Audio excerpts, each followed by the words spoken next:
Hello, everyone, and a very warm welcome to today's exclusive podcast on the Talent Compass, creating a global hiring strategy for multicultural impact. I'm your host, Khushi, and it's wonderful to have you all with us today. Today, joining me is an exceptional leader in talent acquisition, Mr. Shyamakant Mishra, Global Head of Talent Acquisition at Amdocs.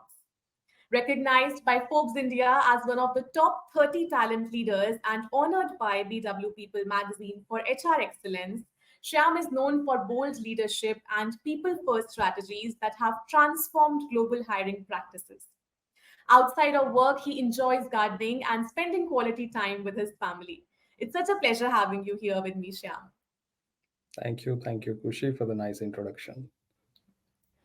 So, in today's conversation, we will be uncovering how organizations craft the hiring strategies that adapt to diverse regions while still nurturing unified and inclusive cultures. This is a timely and critical topic, especially as companies scale globally and navigate the complexities of multicultural teams.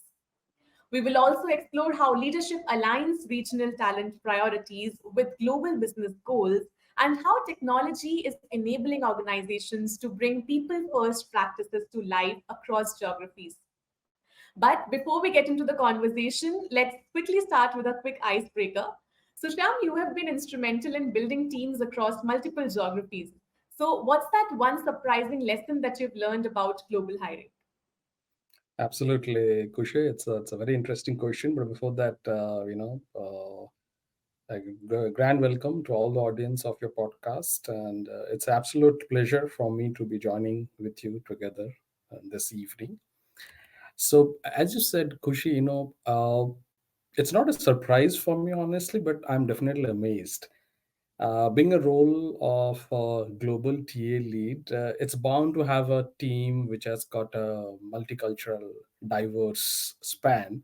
But what is interesting for me is that even in my team, I've got a multi-generational workforce also. What I mean to say, I've got team members starting from baby boomers to Gen X to Gen Z to millennial, and you never know. In a couple of years, I might going to have even the alpha generation coming and joining, and this exactly complement to the kind of hiring we do across the geographies. We hire all this type of generational workforce to Amdocs. So my team and the hiring that we do, it complements to each other, and that's something which is really, I'm very lucky to have these kind of a workforce working together in this global talent acquisition domain in Amdocs. Yes, Sham. And having said that, we would like to get into the main conversation with moving forward with the segment to understand the global hiring landscape, basically. So now to set the stage, I would like to begin by understanding that how these cultural differences shape the hiring strategies.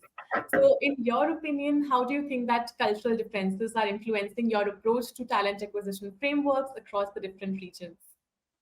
Absolutely, great question. So, look, cultural expectations profoundly shape talent acquisition frameworks by dictating what organizations value in candidates and how they hire. And I'll give you a two set of classic example. As I said, the hiring for me span from the west, it crosses over to India and goes to the east. So in the west side of the world, which is typically the US and then European continents, we have this individualistic cultures, where the hiring emphasizes on personal innovation, unique achievements, and competitive perks to attract them. But as you move across towards east, and I'll give you a classic example, let's say Japan, where we are doing quite a lot of niche hiring. Here it is typically a collectivist societies where the hiring framework prioritizes team harmony, loyalty, long-term fit, and often through group interviews and referral.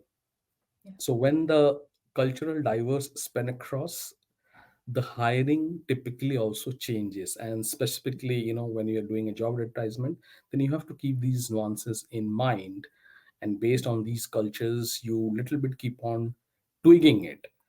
At the same time, you still keep the global standard essence to it, but give a more of a local flavor as you cross across the borders when you do a hiring. Yes, Sham, and you completely, made this point very aware that how these approaches are being influenced when we come to the talent acquisition framework per se, because many types of these frameworks are existing, but having the right approach is the most important, to be very True, honest. true. So, moving forward with the next question, I would like to ask that what do you think are some common misconceptions that organizations have when hiring across the geographies? This is a tough question. Of course, I mean it is bound to have misconceptions. I think Yeah, nobody is out from that. yeah, So, first of all, let me tell you, hiring across geographies is not a simple process. It's a complex process, and fairly, there are chances where companies, might fall prey into these misconceptions, and that can lead to inefficiency, that can lead to cultural missteps or missed opportunities. For me, typically there are a couple of them which I believe are the common misconceptions. So let's start with if I can say, most of the time the companies assume that universal hiring practices apply everywhere. Now that's a sort of a misconception, because companies often believe that their standard hiring practices, be it which reflects in the job description, or be it in the interview process or evaluation criteria, it can be applied uniformly across all the regions, and it can be just like be adopted without any changes, which I feel is a misconception. But the reality is that there are cultural norms, isn't it? There are legal requirements, there are law of the lands, and more importantly, there are candidate expectation which varies significantly from region to regions. Again, I'll keep giving example, because we have been doing this hiring. Countries like, let's say, Japan, or let's say Korea, yeah, I think candidate really valued a detailed job description and a formal hiring process, while some of the countries in the West is they're quite flexible. They might kind of prioritize the speed over other things. So failing to localize these hiring nuances in the process can deteriorate our ability to attract top talent. And then I will go with the second one, which is very important, is a misconception. Believing that the talent quality is consistent across the regions. Again, this is a huge misconception. Company assume that they can get the same level of skills or experience or qualification at every region. I don't think that's the fact, because Kushi, the talent pools vary region to region, and this is owing to differences which could be in the education system, which could be in the industry they are focusing, or even the economic development. Now let's come back to our home and talk about Bangalore, or in Hyderabad, or for that matter in Pune or Gurgaon. The kind of talent that in India we get, which could be drastically different that the kind of talent we get in let's say Asia Pacific, or for that matter in Mexico or US, right? All the talent has its own fair share of pros and cons, but it's not the same. And I would probably sum it up by saying the last comment, which is very important, is which is a misconception also: employer branding in the new market. Companies assume that the brand is equally recognized in all the regions, which is not really true, because it again depend on the candidates prioritize. Based on, in some of the countries, the brand could be recognized at a very high level. It would have a very, very high value of recall, versus in some of the continent the brand might not be recognized at all. So these are a couple of misconceptions which I believe company poses with them. right, Sham. And you very rightly mentioned about all of these misconceptions with all of the evolving landscapes that we all are stepping into. And of course, employer branding, and with all of the other factors that everyone is, encountering on a daily basis. We need to be very sure and also, very welcoming to this aspect of True. the misconceptions as well, understanding this global hiring landscape. True. So now moving forward with the next segment, I would like to understand this landscape for strategies for multicultural impact, where as you see that the next step is strategy. So what it really takes to build impact at scale. And regarding to this, I would like to ask that what strategies do you think have proven most effective in ensuring fairness and inclusivity in global hiring? Absolutely, and there could be, by the way, many strategies. But of course, I can only talk about the one that I have experienced, or the one that is currently evolving. And as I said, going back to the point that I talked about, having a global standardized process. So one of the strategies could be, standardize with flexibility. Yeah. Now, when I say standardized, there must be a criteria of standardization, which could be your hiring criteria, which could be your consistency in the way that you do assessment, but it must have local norms to adopt it. So that's could be one of the strategies. Second, which I can really talk about, and we have done it in our organization, which we called no resume campaign. Now, this is a interesting strategy that we have. We were one of the early adopters of this, wherein we removed all the credentials from a resume, and we just share it with hiring managers with the relevant project details, and mentioned with skills and tools and so on and so forth. We did not mention anything about the name, the gender, from where the person is belonging, and so on and so forth. And this has really helped to build that unbiased approach in the hiring process. Another one which I feel is very important is about the cultural training. And this is not just for the talent acquisition fraternity, even the cultural training is more important for the hiring managers, right? The I would say stakeholder who are involved in a hiring process must understand the regional differences and must have a cultural training to their kitty to ensure that they do a unconscious bias when they do a hiring. And the last one is very interesting, which a lot of tools are also helping, is to have a neutralized job description. Essentially, the job description should not be very masculine or feminine. It should be very neutral, because that's also given age over what you are hiring, what kind of talent you are hiring. So there are, I think, some of the things which I believe as a strategy which has worked for us. And as I said, we are evolving, new strategies coming into play. But I believe this is pretty much to answer your question, Kushi. Yes, and absolutely tried and tested strategies coming from you, Shyam. Definitely, the audience and the community will be enlightened to, hear these insiders per se. So, now coming to that, could you also share an instance where adapting your hiring strategy for a specific region really made a significant impact and you would like to quote it?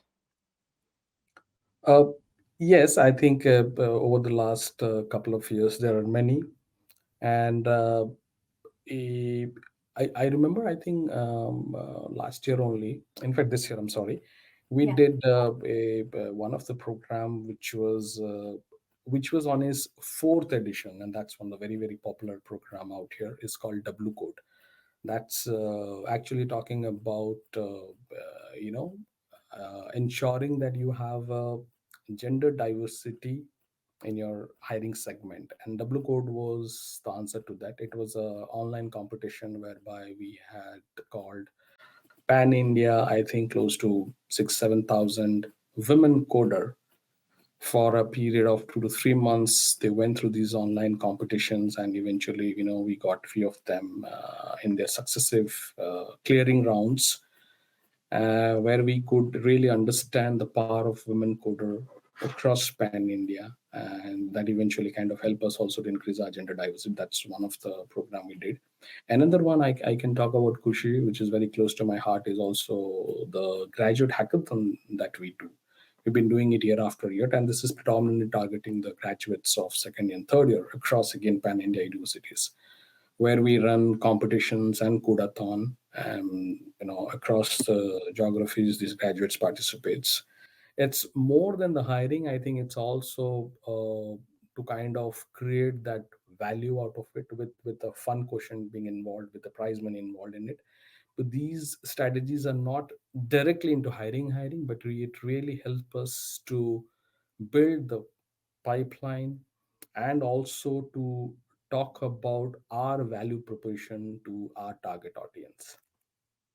Yes, Sham. And now that we know the strategies that we can actually go about, measuring and also sustaining the multicultural impact, now finally it is time that we learn that how designing these great strategies is one thing, but sustaining their success is another. So now let's explore that how organizations measure this impact. So, in your opinion, how do you evaluate the success of your cross-border hiring initiatives? Yeah, of course. I mean, as I said, hiring is a function for any organization. Is in one way it could measure very easily, because Yeah. hiring is all about numbers, which is one part of it. But at the same time, which is quantitative, but at the same time, hiring is also yield a lot of qualitative value. So Yeah. for me, measuring a cross-border hiring has multiple dimension, because as a TA function, we must ensure that this is aligned to the organizational goal and very importantly to the candidate experience. So as I said, the measurement is both quantitative and qualitative. Quantitative, I'm sure my fraternity will understand is very clearly, which talks about let's say time to source, time to hire, offer acceptance in India specifically. It's a very important KPI. And then source mix, how many you're hiring from internal, which is within your internal mobility, how many are from referral, and so on and so forth. Diversity, not just about gender diversity, but in general diversity is a very important KPI. And lastly, which is cost per hire. So these are the quantitative measure. But for me also, it's even rather, I would say, more important are the qualitative measure. So what I meant here, Kushi, is that let's talk about we hired someone, but what about tracking the performance of the hire through various channels, be it through manager feedbacks, through reviews, and so on and so forth? Because that's talk about the quality of hire that we do, right? The person, he or she is performing within the organization.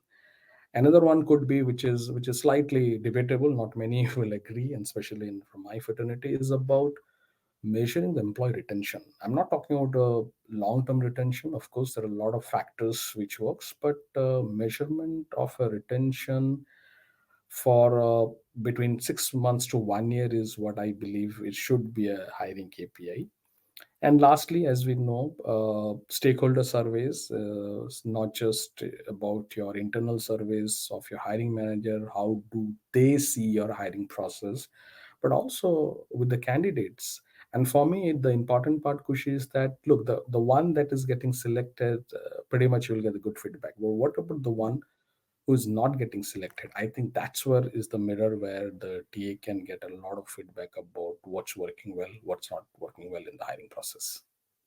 Yes, Sham, and very well, you mentioned all of these aspects of actually evaluating the whole part of the cross-border hiring initiatives, and also making sure that while doing that, we're not losing something important per se. So, moving forward with the next aspect of this domain, that how do you think, what role does employee feedback play in refining this global hiring approach? Absolutely. I would also like to add another important key player. One is employee for sure, but the candidate. Yeah. Because many of time you might be hearing from me that I put candidate on the top in this value chain of hiring process. So yeah, as I said, for me the candidate also plays a very important role, Kushi, apart from employee. So employee and candidate feedback plays a very important role, especially in the entire journey of hiring process. It starts with screening, sourcing, to assessment, to first level interview, second level offer, on pre-boarding and onboarding. Now, I believe that in each steps, we actually have something or other to offer to the candidate. Now, when we are offering something to the candidate, we must be open for the feedback. Also, that's number one. Number two, what I believe, which has helped us also in refining our job description.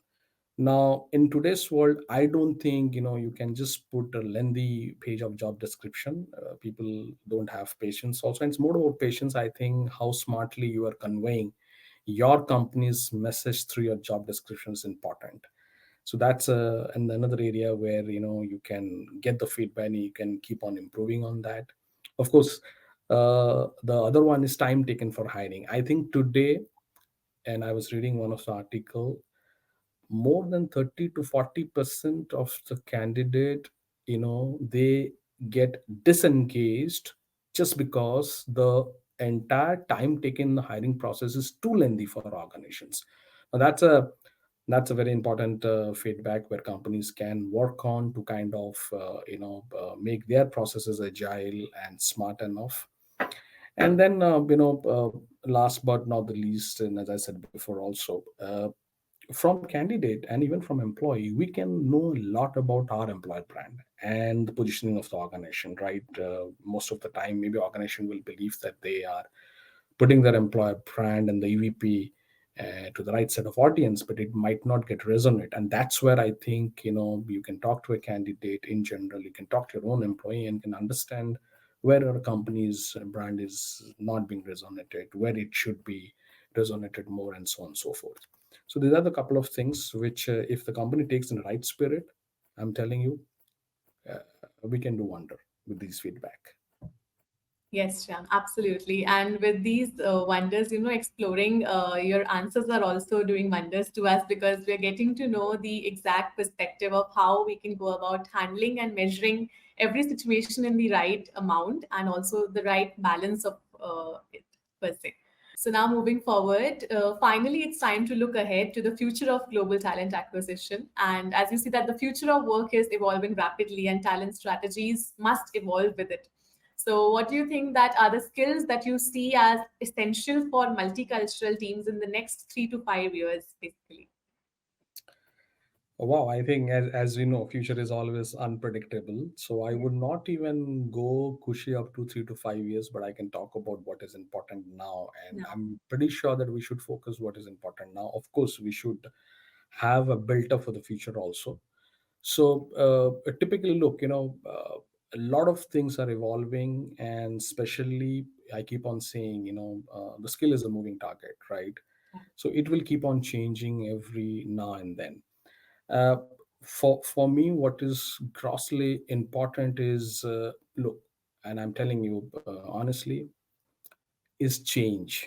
I think we, and I'm kind of letting it know to my own fraternity, we as a recruiter, we must be open to change and we must adapt thing faster. Not just about technology, but the way we are hiring. We must challenge our traditional hiring processes. This is the time.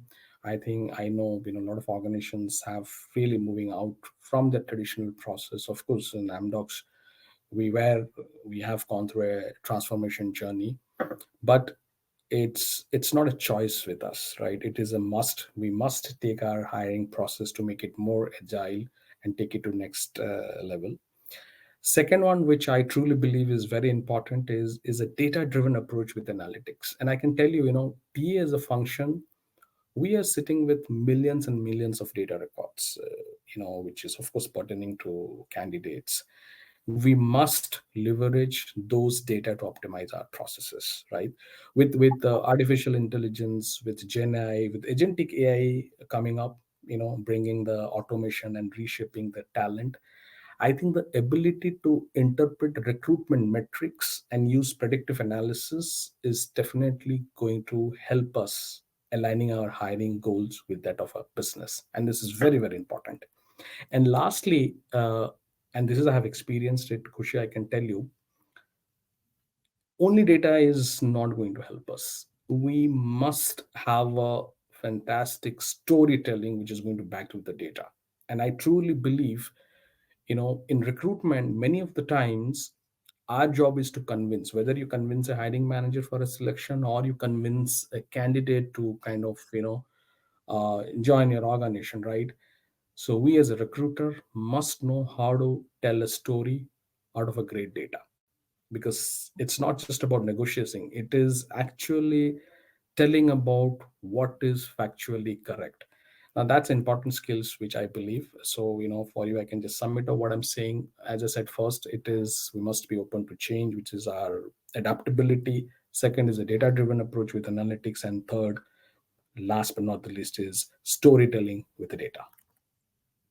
Yes, Sham, and of course, with the right amount of the measurement of all of this, and also with the future of work evolving rapidly, and with global talent acquisition also taking the main picture, we have to say that these skills are really that much essential for all the multicultural teams, and this is something that every domain should focus on right now, because of course when these will be taken into consideration, then definitely the coming time and the coming years will be a result of all these skills to True. be taken into consideration. So rightly mentioned. And now if you could offer one piece of advice to organizations who are scaling their global hiring, so what would it be?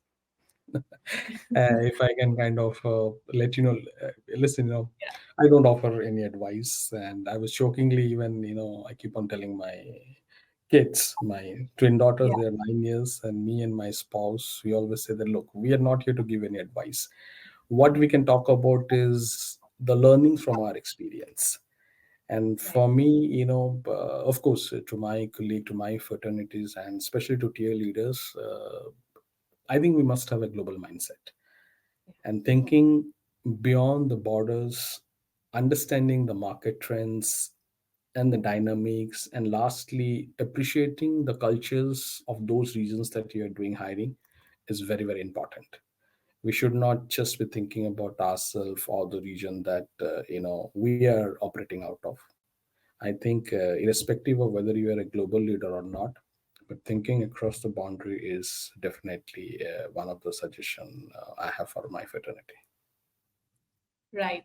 Sham, and you definitely also, made us look through the answers and also the insights that we were looking for, because we actually got to know from your personal expertise and from your personal perspective about all of these segments, that how we can actually go about understanding the global hiring landscape. Then we can also explore the various strategies for multicultural impact. We can measure sustained success that is pertaining to that, and also what we are looking ahead to the future of global talent acquisition. And now, before we wrap up, I would like to have a fun, quick rapid fire Yes. round where I'll ask you a Right. short, instinctive responses only. So, Okay. are you all up for Oh, it? that's going to be interesting.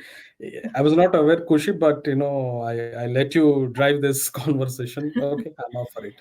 Yes, we can be as honest as possible, and this is Sure, just sure. going to add a fun element to the whole thing.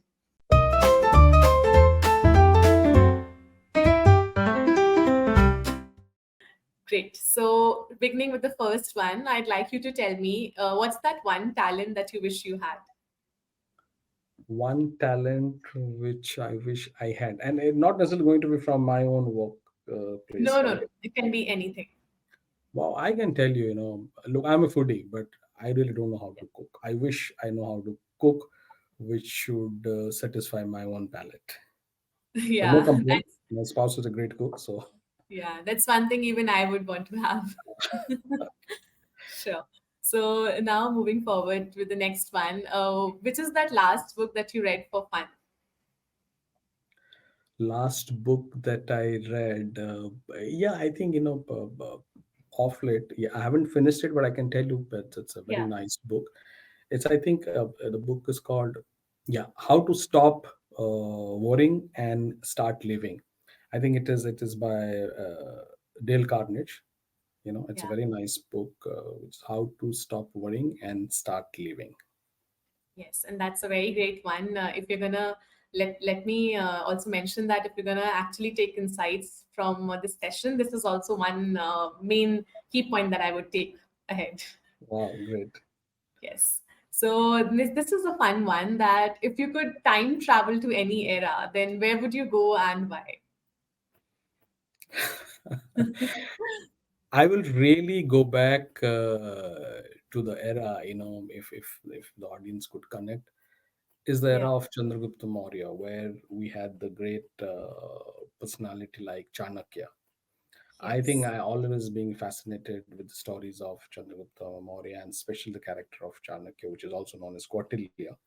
I would Yeah. really love to go back to that era because I truly believe that was the start of the golden era for India. A lot of cultural, educational things were kind of being, invented Yeah. during those era. Right, Sham. And that's actually something that even all of us would literally look forward to, experiencing it in this era, because now Hmm. all of this is just in history that we read about. Sure. Right. So moving forward, now I would like to ask that which is your favorite movie or one of your favorite movies that you would like to tell us about? This is the most easiest questions of the entire podcast because Yeah. I'm a movie buff. Of course, thanks to the OTTs these days, Yeah. it's only making it to the theaters, but that's not good. I think the experience in theater is amazing. Yeah. But I'll tell you, I think I really loved this movie, Jindagi Na Milegi Dobara. I have Yes. watched it like 100 times, and believe you me, I can watch it even now also. Yeah. I really loved the movie, the camera day, the canvas, and the storyline. So one of my best movies still till date. Absolutely. And even all of us, can watch it anytime, anywhere we want. Right. So now that we also know your interest in the movies, now we would like to know your favorite motivational quote as well, which keeps you going. uh, I mean, there are a lot, but one was very powerful quote. I think I don't remember the author, but I can. You want me to say that quote, right? Yeah, if you remember, or if Yeah, uh, yeah. yeah, So I'll tell you, this is very powerful. So the yes, quote goes like this: yeah, Once devil knocks at my door and whisper in my ears and say, "The storm is coming," I whisper back in devil's ear and said, "I am the storm." yeah. So this is the quote. It's very powerful. This is I've also about taking the challenges head on and saying that yes, the change. I'm not just part of it, but I'm leading the change. and that's a great one actually. That can always take you through all the challenges that always come up, and you can embrace them as opportunities. To be very honest. So, with this great one, the last one that I would like to ask is that if you weren't in HR, what other career would you try? Mm, yeah, I think, of course, I belong to academic family. My parents, my in-laws, all are doctorate. They're being professors in the Yeah, universities, and my grandfather, he's one of the first Padma Awardee in the education side of that's it.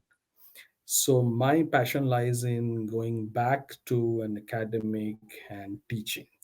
It's a very, very noble profession, and I have seen my parents. So that's what probably is something that I would like to land up in near future. So going back to academic, giving back to the students, and teaching is a very noble profession. yes, Jam, and that's really great because, of course, addressing all of these things at the position you are is something that is always great, and to acknowledge is something that always goes ahead. So, great answers, I have to say. We literally added a great element to the whole thing.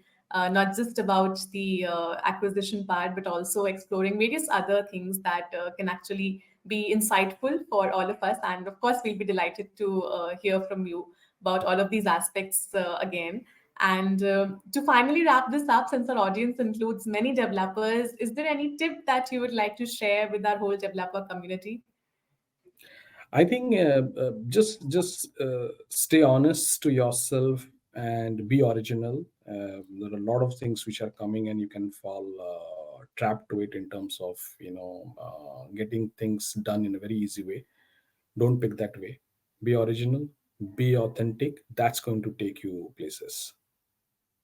True, very truly mentioned, Shyam. So, finally, this has been such a thoughtful and enlightening discussion, I have to say. What really stands out is that global hiring today is not just about filling the roles, it's about building inclusive, people first cultures that actually thrive across borders.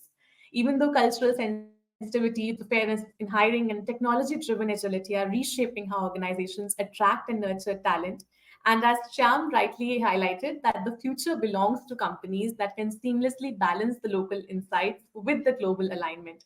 So, Shyam, thank you so much for sharing your perspectives, strategies, and lessons with us today. It was truly been a privilege having you on this podcast. Kushi, thank you so much. You've been an amazing host, and thanks for making me feel comfortable. And again, I think, thanks to all your audience for patiently hearing us. I'm pretty sure, they would choose their own takeaway. But I thoroughly enjoyed. Thank you so much for inviting for this podcast. Likewise, Shyam. It was an absolute pleasure hosting you and, of course, hearing from you about all the perspectives, strategies, and lessons. It was really amazing knowing from your personal expertise and perspectives. And to our audience, thank you for tuning in. We hope you're leaving with valuable insights into how global hiring strategies can actually create the multicultural impact and power the future of work. Until next time, this is your host Khushi signing off. Stay tuned for more such conversations from TechGeek. Stay curious, stay inspired, and keep building inclusive futures. Thank you so much, Shyam, for joining. Thank you. It was really great, and I hope you've carried out a great podcast today. Thank you.